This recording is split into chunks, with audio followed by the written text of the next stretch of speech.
Armadillos I've seen bear in the wild in in Tennessee, Indiana. and I've seen bear in the wild in Wyoming, or maybe it was Montana where we saw the bears. But Yes, armadillos are present in Indiana, and their population is expanding rapidly, particularly in the southern half of the state. The 9-banded armadillo, first sighted in 2003, has established a breeding population due to factors like milder winters and natural dispersal.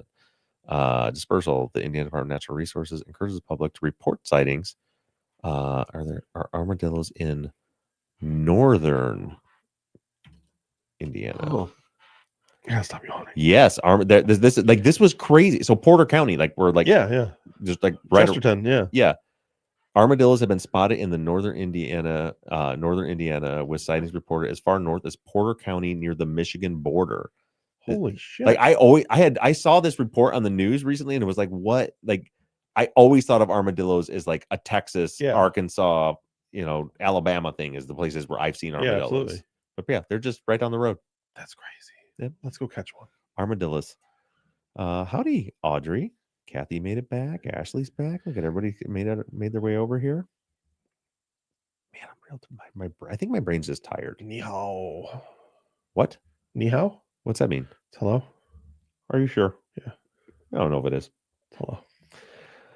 Oh, guys, we're Sans JV again. Josh, you haven't seen LaGrange County, but have you been looking?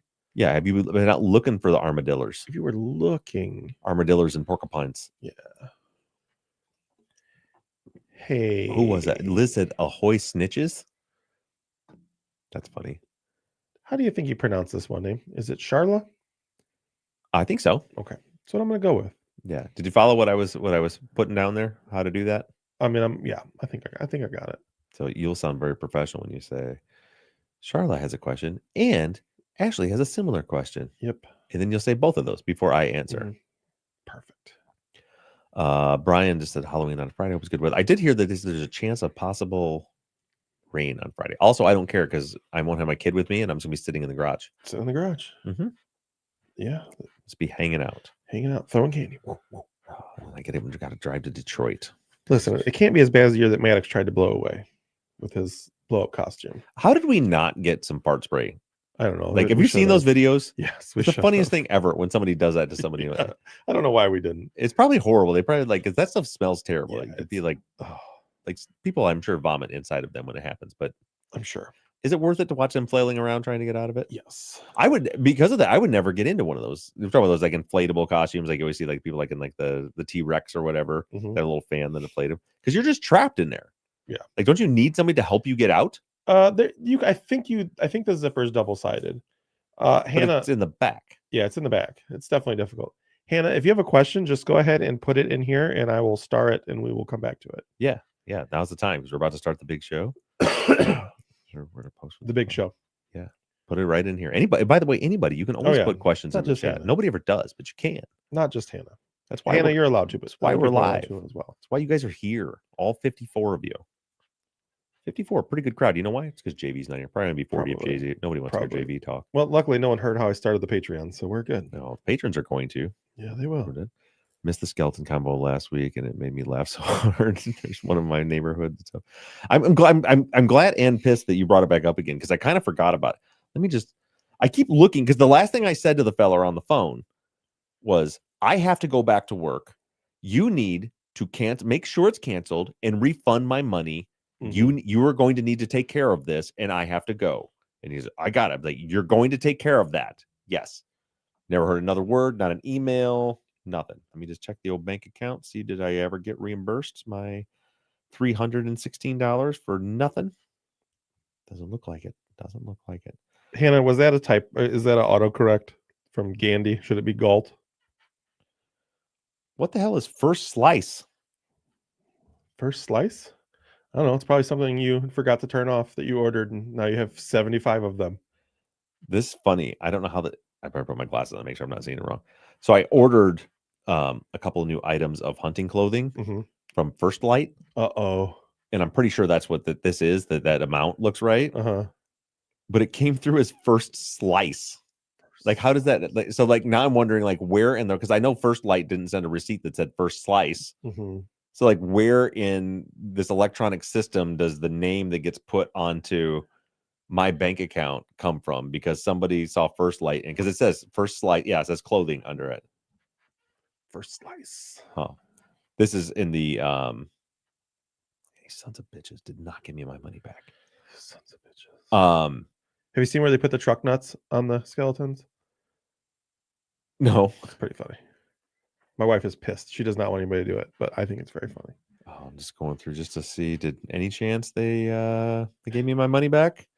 Nope. So as I said, they either owe me $316 or they owe me a skeleton. And since Halloween is Friday, they owe me $316. Yeah. Stupid Home Depot. I pictured Donald Duck. Sue says whenever Bob talks about Officer Donald, I picture Donald Duck walking around with his cape and magnifying glass, which kind of seems fitting. It sure does. Did you get the question she was asking? Yeah. Well, I mean, I got it starred. Oh, Galt and Focus. I think that question's already in there. I think somebody else already asked that, like the exact same question. Well, no, I gotta look at the I think it's the last one. It's the second to last one. Yes. Yeah. So they do it. You can say Hannah wants to know the same thing. All right, we ready to actually start this thing? Get this show on the road ski? Yeah. Type it in there. All right. All right, we're gonna end this pregame, patrons. Hopefully, we amused you, entertained you, made you happy, lightened up your I don't know, Wednesday when you're hearing this, I guess. Josh wants to know if you've caught any deer yet. I've caught any deer yet. I have not. Okay. No, No I've spent a lot of wonderful hours in the woods. I've watched a lot of deer, but no, I have not had the desire to washed a lot of deer. take anything. Washed them right up. All right, pre-gamers, we love you guys. Talk to you next week. Bye. Bye. I don't know what day's going to come out. I don't know what day Erica's coming into. Because usually she comes Thursdays because we've been recording on Wednesdays. So I don't know if she'll come in tomorrow or not. Because she's kind of been doing part-time now because she's doing all our college stuff. Yeah. So I guess we'll find out. You might get your pregame on Wednesday. Might get it on Thursday. Let's find out. We don't know. All right, ready to start the big show? Let's go. All right, here we go. Ahoy, friends. Thank you for tuning in to Truth and Justice. You are listening to the Friday follow-up for Season 17, Episode 15, Solvable. This week, we heard the remaining testimonies from the trial, as well as Michelle Fleurs' police interview. Bob also pointed out massive gaps in this murder investigation, which has led to a lot of questions. We are sans Janet again this week as she is off on assignment, but Bob and I are here to get into your listener theories and questions. But before we do that, do we have any housekeeping? Just the one that's a listener had a question for housekeeping. Yeah, Charlotte has one that says, when will the files be added to the website? Charlotte, I'm glad you asked. They're up. And Yes. literally, I mean, I'm glad you asked because when I saw that last night, I was like, oh crap, I haven't put the file. Like I've organized them onto my desktop, but I forgot to put them into the so I think everything on the website is up to date through all of our episodes right now. So you have Perfect. all the different testimonies. You have Chris's PCR testimony, which is probably the longest one on there. So everything should be up now. We should be good to go and all caught up on that. So thanks for bringing that up, Charla. Perfect. Other than that, I don't think we have any other housekeeping going on. We can get right into the content for this week. I guess I'll start. I'll start with what you think, and then I'll go on my rant. You know, it was nice to hear from all these people, but we just didn't hear anything. There was nothing. You know, that what I mean, describes the whole trial. I know, and it's so disappointing. And there's so many things that I just don't understand. And I guess you pointed out in the episode that like maybe we wouldn't necessarily hear some of these answers as to like the character of the person in trial, right? But why did we not hear from them any other time? Well, that's the thing. Where's the police interviews? Yeah. Where are the police interviews with the victims' families? Where are the police interviews with people that interacted with them that night, other than Michelle Flores? Like, where is it? They don't exist. And it's weird that it is weird that she's the only one that they talk to, and it's because it has the note in it.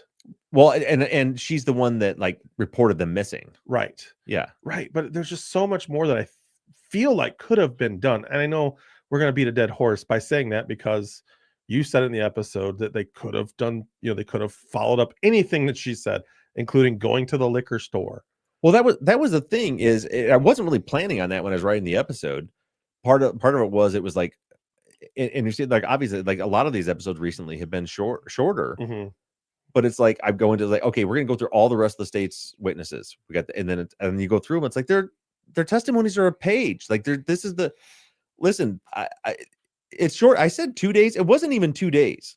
The state's case. Mhm. So in the trial, volume 1 is all the pretrial stuff, the voir dire. It's got the index and everything in it, and then the way it works is a volume of trial transcript is a day of trial. Okay. And that's not even 8 hours, because I don't know if any of you have ever been in a trial or served on a jury.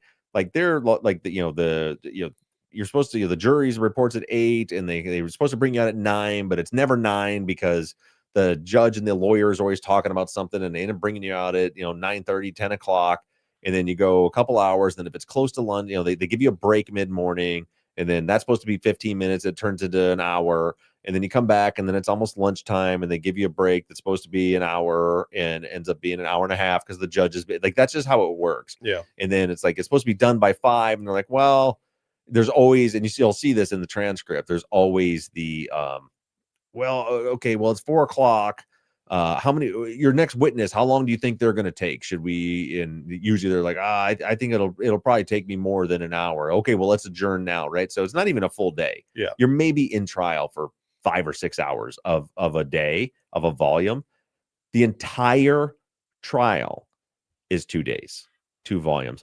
And that includes the jury instructions, Mhm.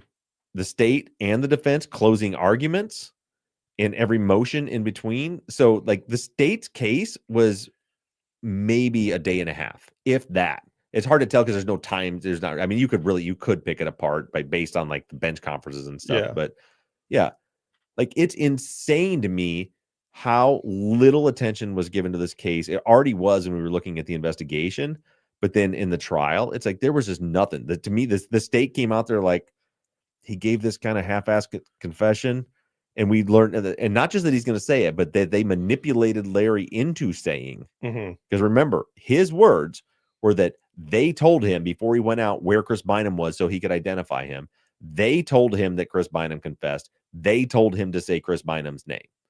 Right. And so they're like, well, if he says Chris Bynum did it and we show him that confession, that's it. And you heard the closing argument. Like, that was it. We know he did that. Why? Because of evidence? No.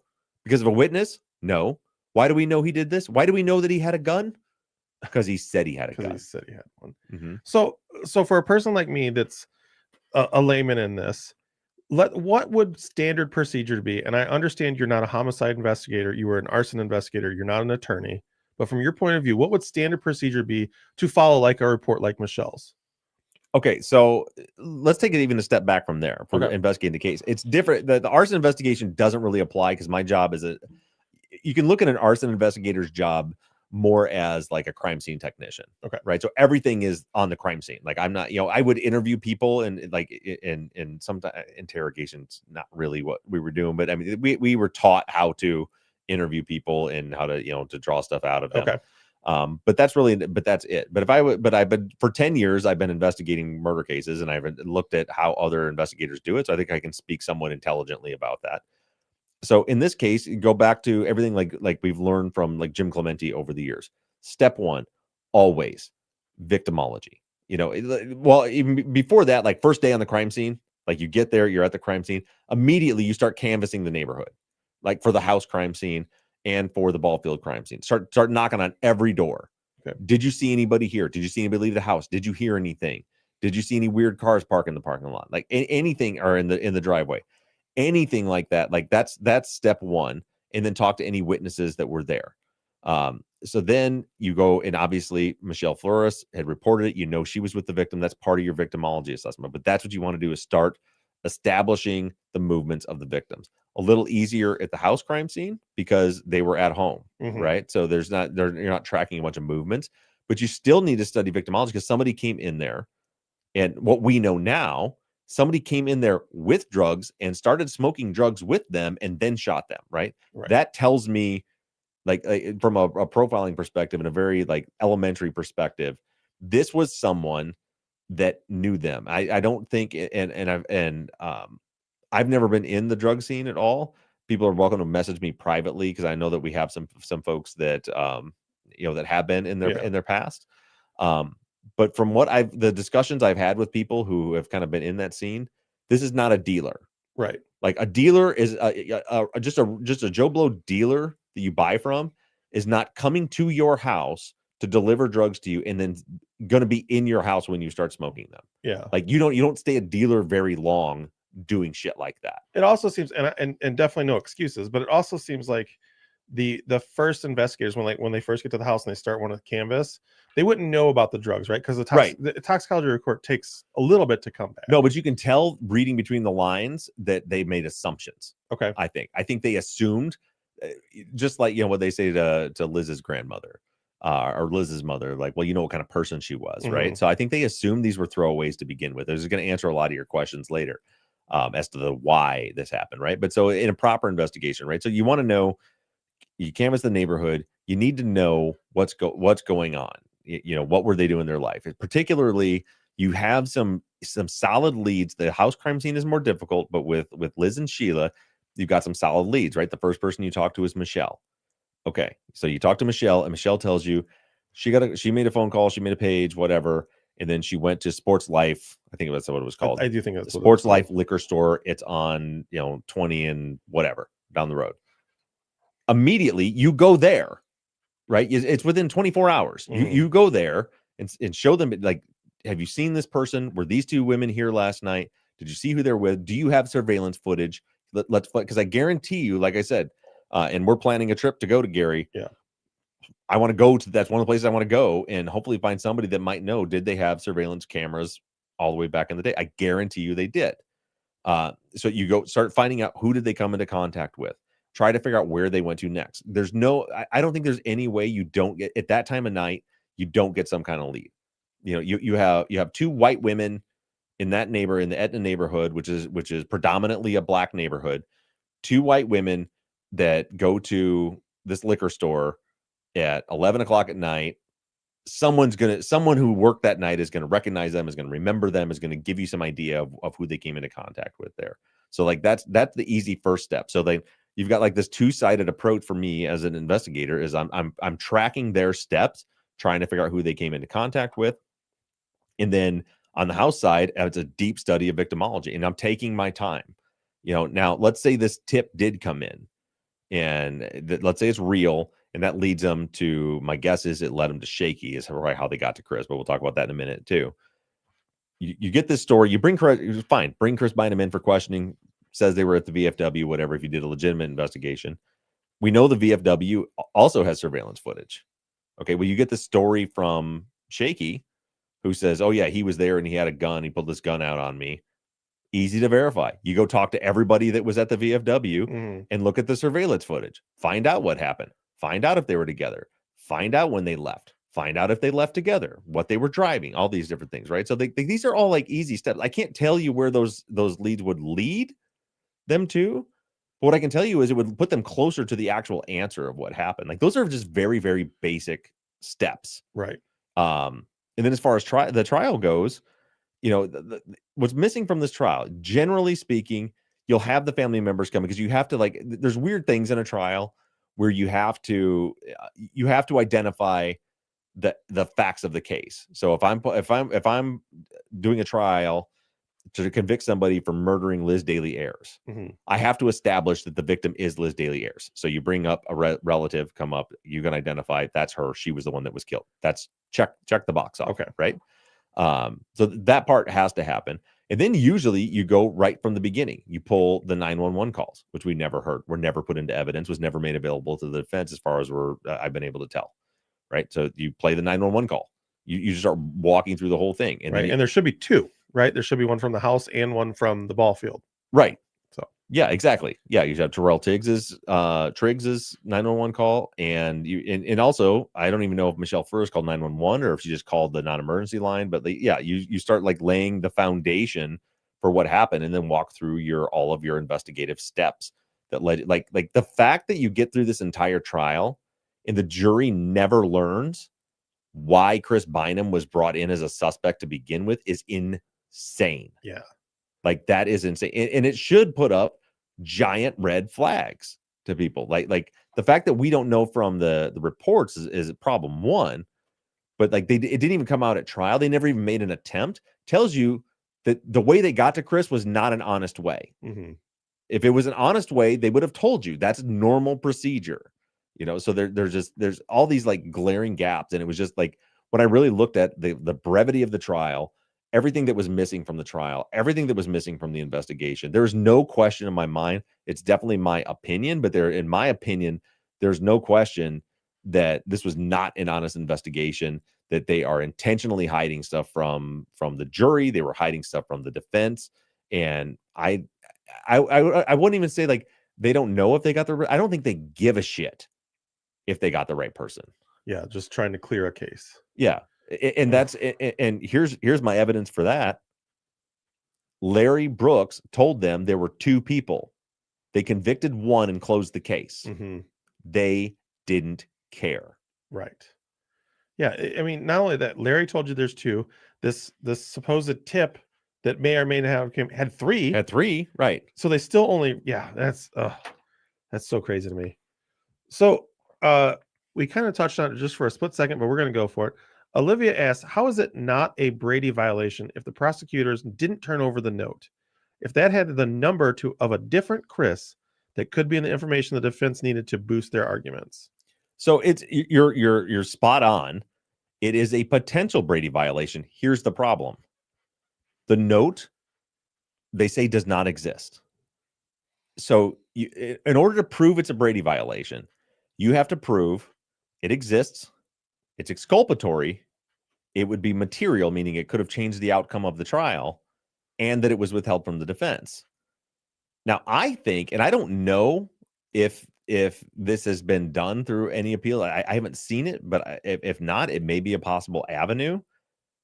I think the argument can be made that we have proof it exists when you look at Michelle Fleuris's statement. It literally says the notes attached to that report. Mm-hmm. So like it did exist, which means it was withheld.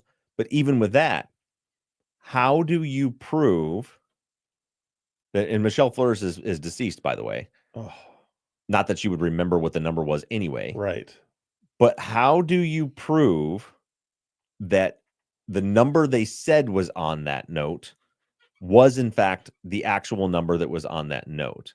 And how do you prove who you don't have the information you need? And I think it's brilliant. I'm sure a deep dive into this entire Lake County prosecutor's office at that time and the Gary PD and their detective bureau, which we know we're going to get into later, that there's a lot of corruption in the detective bureau.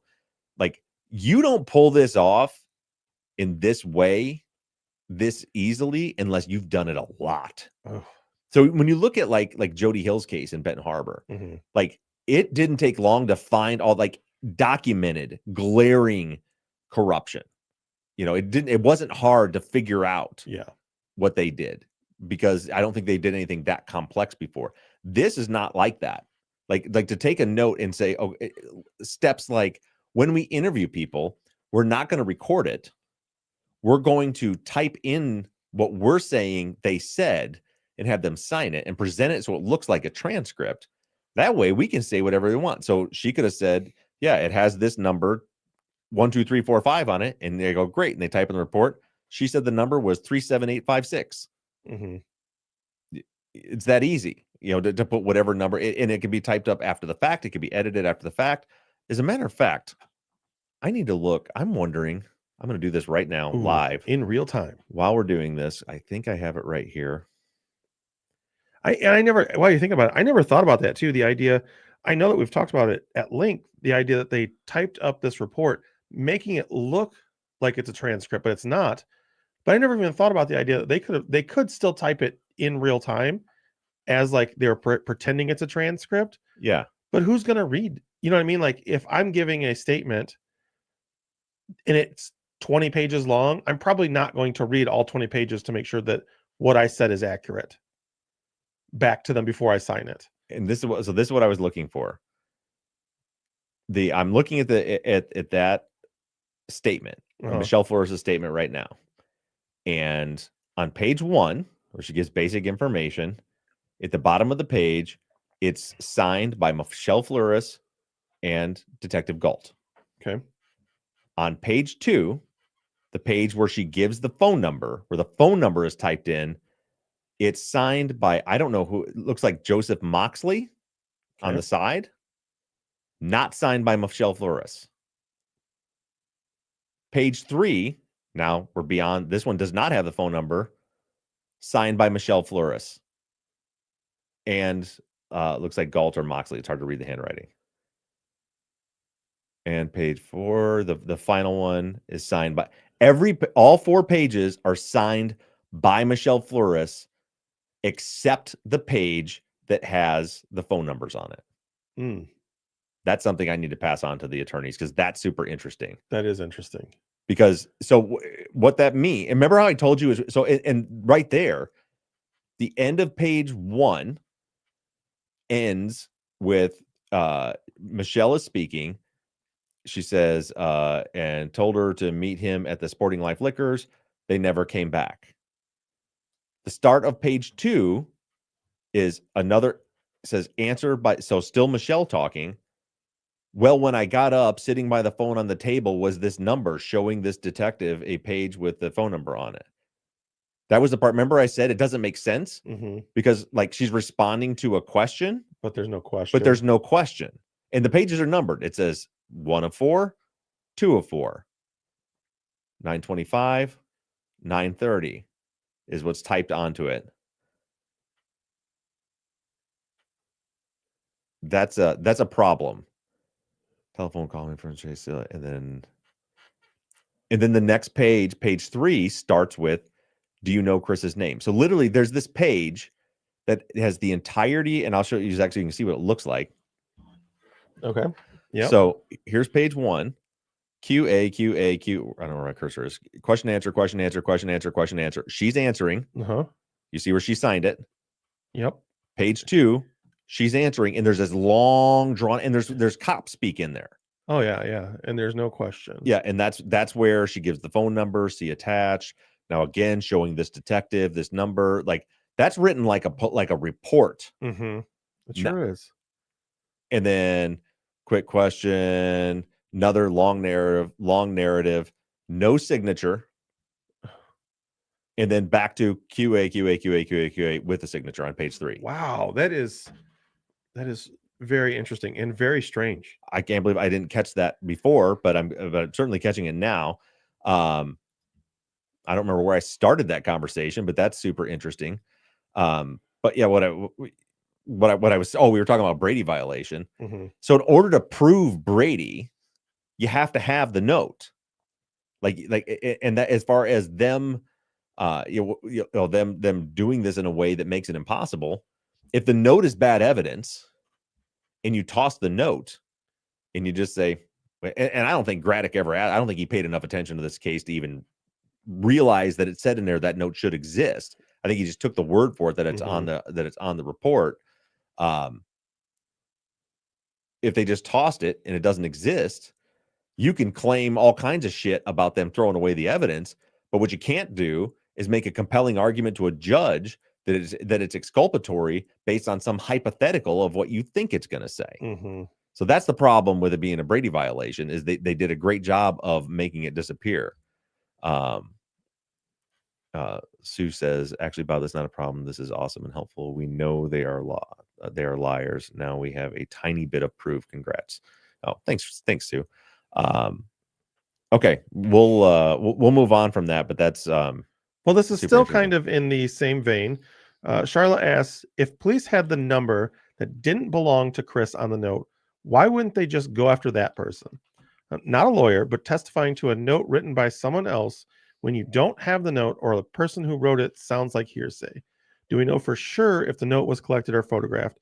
And Ashley also has a similar question, and it says, I assume at this point there is no way to verify what number was actually on the note. I just don't get the lack of investigation. It seems like it would be easier to pull the phone record than to strong arm someone into a confession, whether they believe to be the person true or not, or to be the person or not. They'd have to be completely inept to think Chris's confession was true or accurate. So here's the thing. Partially, I'm thinking this through in real time as we just went through this issue that I just pointed out with the timing. So here's a hypothetical scenario. They got the note, it had a number on it. They just okay, they take it. They have no idea. It's not like CSI where somebody clickety clacks on a keyboard and they immediately know who it belongs to. They're going to have to file like subpoenas with pager companies and go through warrants and hoops to find out who that number belongs to. So if they have that in the back of their mind, then they get Chris in, and they get Chris to give his statement. My theory as of this moment, based on what we just found with Michelle, the fact that page seems completely out of place, and the fact that Michelle didn't sign that one page, I think they went back and edited the page to fit with Michelle's or with Chris's phone number. That's the only thing that makes sense to me, is if they're trying to build a case against him, well, we'll just switch this out and we'll throw out the page that she signed and we'll just edit it in the computer and change the phone number and then put it in the mix of the rest of the pages, and we're good to go. Now we have a connection. So I think the confusion there that people have is, I think it comes from TV. Like they would have had that number and could have immediately found out who that number belonged to. Mm-hmm. I think but also that's the other reason I was bringing it up. So the question is, was it Charlotte or whoever said that it would be hearsay? Charlotte, yes. Yeah. Yeah, you're right. There are issues with it, with somebody just, testifying to what was in the note without. Now, I think it could have been objected to as hearsay. I don't know if it would have held up if it was like her note, she physically saw it, she's talking about what she saw. Mm-hmm. There could make again, I'm not a lawyer either, so I don't know if they could make a hearsay argument. Did they bring up the note at trial though? Yes. Okay. Yeah, at trial they brought up the note, but no number. She said there was a note in it. Well, yeah, actually, she testified to the note that it said Chris on it. So if she could do that, she could testify to the number. But we know, so I'm going to read this to you, what is in the report. So it says, this is Michelle talking. This is in the weird page that doesn't fit with anything and is not signed. It says, well, when I got up, sitting by the phone on the table was this number showing this detective a page with 890-1277 C attached and Chris underneath it. Then I pushed *69 to see what number he had called from, and it was 938-1751 C attached. Now again, showing this detective the number 890-1277 and saying, this is in Liz's handwriting. So according to this, yeah, that not only was did the note exist according to this, mm-hmm. but the detective took possession of it and attached it to the report.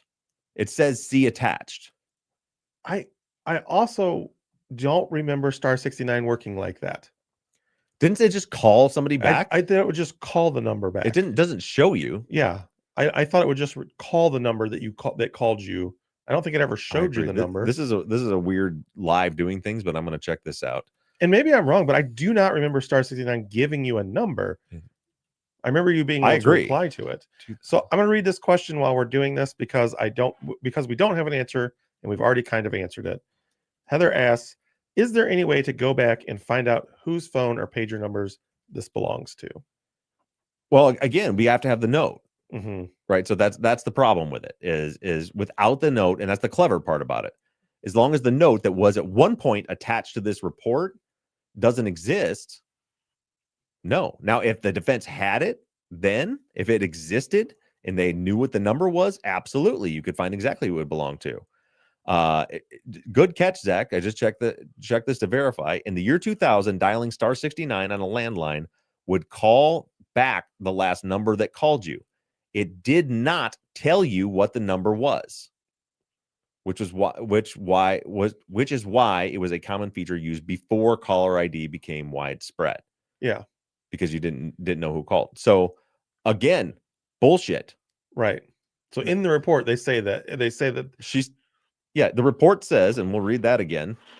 Boy, this is a I guess it's a good one, but it's a different follow-up. I like Yeah. it though. She says, then I pushed *69 to see what number he had called from, and it was 9381751. That's bullshit. That Right. did not work like that. And it says see attached. Right. Like see it attached what? Oh. Yeah. So there are serious problems with this. So now I'm working on a main episode in my head while we're trying to do this. But this is your main this week. I love it. I Yeah. love it. Sarah asked, did the defense make any effort to pull phone records and Chris's pager records? I don't think so. I've never seen any records that they did. I don't think Graddick paid any real attention to any of this. I think Graddick saw that he had confessed and didn't put much effort into it at all. And again, if you're an attorney and you get the police file, and the police file shows that your client's phone number was written on a piece of paper by the victim right before she left and met her killer, he's probably like, well, I don't want to dig any deeper into these phone numbers. That's going to be a problem. Yeah. Again, it's clever. It's brilliant the way they did this. They made it so, especially you have a court-appointed attorney that's overwhelmed with other cases, doesn't have time to really dig into this. It doesn't seem like much of a case. They're not going to put in the effort to track that down. Because, if I'm the attorney, when I see that report, the first thing I'm doing is saying, let me see that fucking note. Right. Like, where is the note? You said it's attached. Why don't I have it? You said it says this number. Where is it? Mm-hmm.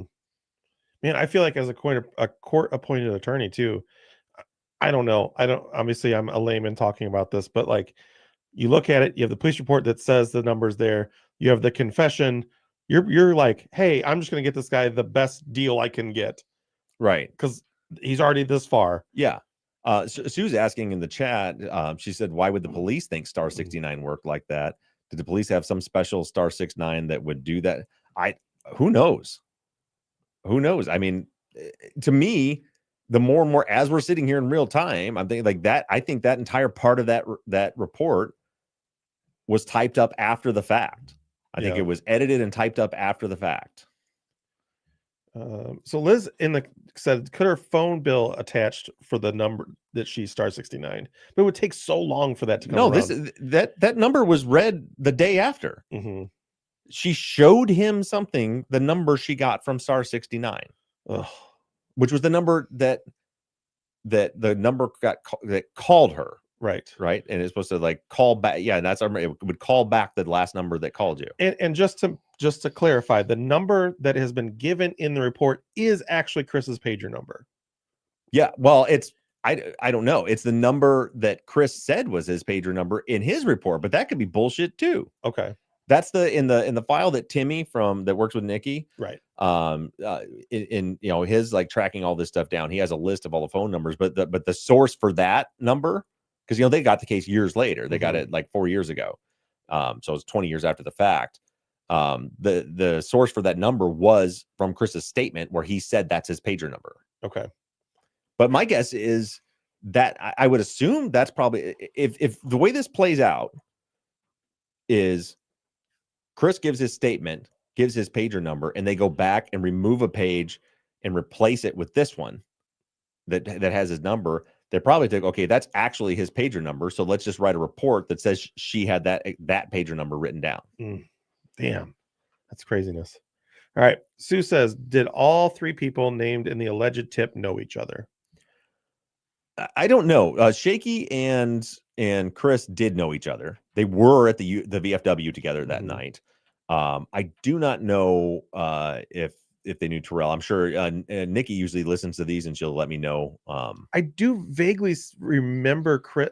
Again, it's all what Chris has said in custody, but I do feel like Chris said something that he knew Terrell from a work program or something.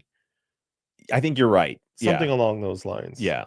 For Job Corps or something like that. Yeah. But again, that's in the same statement where he said that, he was standing outside while Terrell was inside. Correct. Shooting them. Yeah. While two of them just stood there and watched. Shelley says, can you refresh my memory why we think AMP was in the drug scene? Wasn't it stated in an earlier episode the toxicology results for the 3 house victims didn't have any indication of regular drug use unlike the ball field victims. I don't think he was. Well, it depends what you mean by the drug scene. So the state kind of presented this, and the detectives, and when I say the state, it's because it's through Larry's words. Mm-hmm. So in Larry's statement, that's just like Michelle's, right? It says that Amp was a dealer and he would sell, and that, remember, it was the whole like it was heroin because it smelled like spoiled milk. Oh yeah, there was I do remember that whole thing. But when Larry testified later, he said that was all bullshit. He said he thinks maybe they smoked marijuana, but that was it.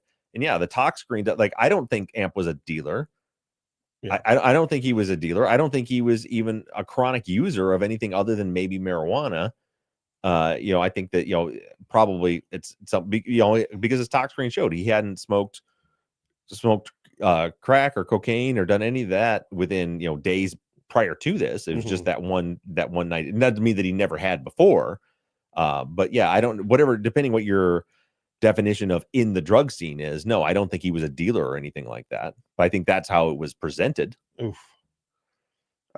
Jeff says, I know there has to be a simple answer to this question, but why didn't or couldn't the defense let's try that all over again. Jeff says, I know there was a simple answer to this question, but why didn't the defense put officers Galt and Dame on the stand themselves? And Kelly and Hannah actually had the same question. Is that the last one? There's one more. Okay. So interestingly, before Donald's testimony, there was a motion to suppress where Galt, in the way it reads, because it's not really explained in it why, but it seems as though Graddick doesn't want Galt to testify. That's interesting. Because there's like this short testimony outside the presence of the jury with Galt, where they question him a little bit, and then he's never called. But it's listed under a motion to suppress. So for some reason he didn't want him, which again, that tells me he probably thinks he's got a guilty client, or probably doesn't think it's not going to do any good. Because the other thing is, even if you put Galt on, right, what evidence do you have as a defense attorney because you assume that if this is a frame job by the police, they're not going to go up and admit it was a frame job, right? So probably the only thing that happens is it gets worse. Dame is a different story, and I'm giving a little bit away for actually I'm working on 2 Sundays from now's episode right now. Dame was MIA.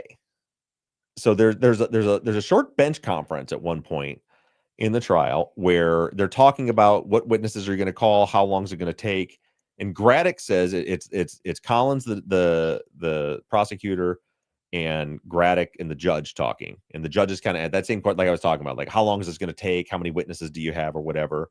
And Graddick says something to the effect of, well, I want to get Dame in here, and Collins is like, good luck finding him. Like, we haven't heard.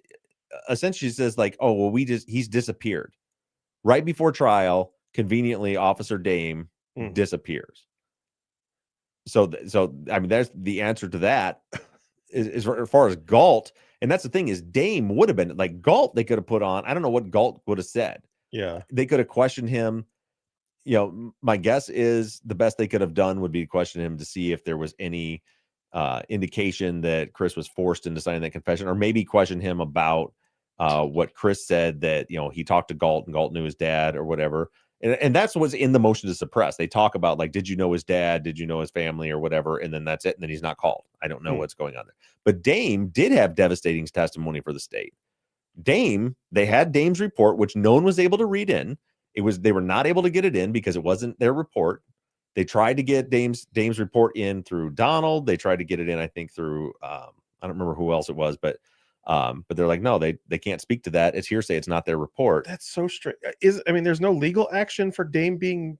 That's like, if they were trying to subpoena him, there was no legal action. It certainly doesn't seem like there was much effort. It seemed like he just accepted, like, oh well, that sucks. Anyway, let's move on.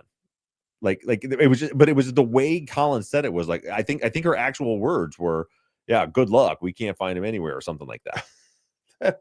That doesn't make any damn sense to me whatsoever. Yeah, I mean, it makes perfect sense. It just sucks. Well, right? Yeah, I guess it makes sense. I just mean the lack of effort of trying to. It's like, man, how devastating would it be to have Larry Brooks tell the jury that he knows for sure it was Chris Bynum, Mhm. and then have Dame come up on the stand with his report and say, I talked to Larry Brooks right then and there, and he told me he had no idea who it was. Yeah, that would not be good. Yeah. And the whole Galt thing is interesting too, because I guess from Graddick's point of view, while you have the reports, you don't know what Galt is going to say, even though the reports say one thing. So it would be Right. really iffy for the defense to call an investigator up, in my opinion. Yeah. Now, I don't know if that's true, but it seems like, in my opinion, it would just be very iffy. Yeah, it's not going to probably be very fruitful for you. Yeah. All right. So we are to our last question, and this is from Kathy. And it's a little snarky, and I love it. It says, so was there only one Chris in Gary, Indiana at this time? I'm still not sure how we got to Chris Bynum with this info.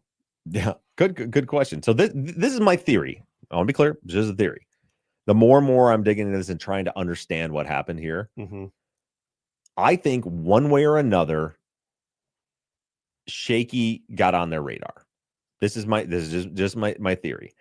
I think, and perhaps there was a tip that said it was Shaky and Chris, say for example. Like you said, how many Chris's are there? There's a lot of Chris's. Yeah. And then I think they probably started looking for Shaky because they know he's got a record. They know who he is. And they find out Shaky was with Chris Bynum. And that's the only thing I can think of. Because again, they've never made clear why they were looking for Chris Bynum. Right. So that's my assumption, is that they got to Chris through Shaky. And there's probably more to the story than just Shaky coming and giving that statement. That is the most, I hadn't thought about that, but that is the most plausible explanation. That the tip gave Chris without a last name. Yeah. They come across Shaky, who's with a Chris. Right. That's, oh my, I never put that together, but that's at least a plausible explanation. That doesn't mean it's accurate, but that's a plausible. Yeah. And if that's the case, so let's kind of think through like how that shook out. Let's look at, like, again, hypothetical based on just what I think happened based on what I've seen so far. They've got these homicides that they don't really give a shit other than they want to clear their case. They're the murder capital of the United States at this point. They need to clear their cases. They got cases. They've got 5 victims that are all throwaways as far as they're concerned. They get some tip that says, "Oh, is this Shaky and Chris, whatever?" So they start looking for Shaky because they know who he is at least. They start looking for him, find out he's with this Chris Bynum guy. All right, let's try to find both these guys. They find Chris Bynum first, and they're just like, let's just shake this guy down, right? And so they start to get the confession on him. Let's say everything Chris says happened is true, right? So they manipulate him, they threaten him, they would deny him a lawyer. Standard practice for these guys. They get him to sign this statement, and they're like, okay, well, this statement's not true. We need to fix that. But at least we got him now saying that he was there when the murders happened. How can we continue to build this case? Okay, well, we got that statement from Michelle Flores. He gave us a phone number. Why don't we let's edit that page, and the number he gave us, let's put that number there. And now we got him. Oh. And then meanwhile, they bring in Shaky. Shaky gives his story, and now it's a matter of, now we got a real drawn out investigation and a hard trial. We got him saying he did it, him saying he did it. So then let's put them together. So Shaky threatens Chris. Like I genuinely think, I don't think this was ever about them solving the case. It was just about them finding a way to get an easy conviction. So then they bring Chris back in. They already know Chris is pliable. Gets the threats from Shaky, comes back in. You change your story. Take him out of it. Give us a story that actually works, where you actually pulled the trigger. He gives him the story. Case closed. That's it. Done. Cleared it. We're out of there. I think that was the full extent of their investigation. Well, and unfortunately, or fortunately, however you look at it, it sounds like everybody's got a button, and they found Chris's button, which was his fiance and child. Yeah. And everybody's got a button, right? Right. So they just unfortunately found his easily. Yeah. To make him do this. Yep. And this whole case is tried, and I think Richard, we didn't put it on the outline, but Richard just kind of made a comment, and there was talking about that, the problem is this case was solvable, but it's probably not so much now. It is certainly going to be more difficult, but I still think it is. Yeah. I still think there's got to be a way to find the people as they say, the streets know, and if you know the right strings to pull on, and I think we're getting there. Yeah. I think it can be broken open. I hope. But you're right, man. It's a tough one because, the note, that's the worst part about this whole thing. If there was a note, that's the thing that makes me so furious about this entire thing is from Michelle Fleur. Like, this case could have been simply and easily solved after Michelle Fleur's statement. She told them where they went, a place where there could be witnesses, the place where she met likely whoever killed her. And you had the phone number or the pager number for the person that she was going to meet. All they had to do was investigate that. All they had to do was investigate that little bit. And this case could have been properly and easily. This was not a hard case to solve. And that's what's the most frustrating part about the whole thing is, and that's why I titled the episode "Solvable," because that was my takeaway from the whole thing. It was, we're getting the rest of the information like we always do. This is what happened in trial. We need to know all that. But it's just infuriating to me to realize, like, this wasn't a hard case. This was not a hard case at all. This should have been an easy case. And it was, and they had to take an even easier way out of this easy case. It's horrible. It's tragic. We're going to continue on. You guys make sure you tune in on this Sunday. This Sunday, we're going to go over how the state put all this together. So you've heard now the entirety of the evidence put forth to Chris. We're going to go through their closing arguments. The best story wins. What did they tell the jury? How do they piece this together in a narrative? I know I just realized that I mentioned earlier about what was said in the closing arguments, but that's because I already recorded that. But you all haven't heard it yet. You're going to hear it on Sunday. So make sure you tune in, and we'll talk to you guys next week. Bye, guys. Done there. Dunzo. Have we ruled out Shaky? We're off this, but we'll just talk on the stream for a second. Sue, have we ruled out Shaky? I haven't ruled out anybody. But yeah, I think that I think Shaky certainly should still be a suspect. But again, everything is so shady. Like, if there was a legitimate tip pointing at him, then yeah, but we don't even know if there was a fucking tip. Right. That's the problem. Right. All right, guys, it's almost 9:00. Zach's got a long drive home. Oh, somebody knows something. I'm tired. Somebody does know something. So we'll talk to you guys next week. Thanks, everybody, for joining us on the stream. We love you guys. Love your patrons for hanging out with us for our pregame. We'll see you guys next week. Bye guys.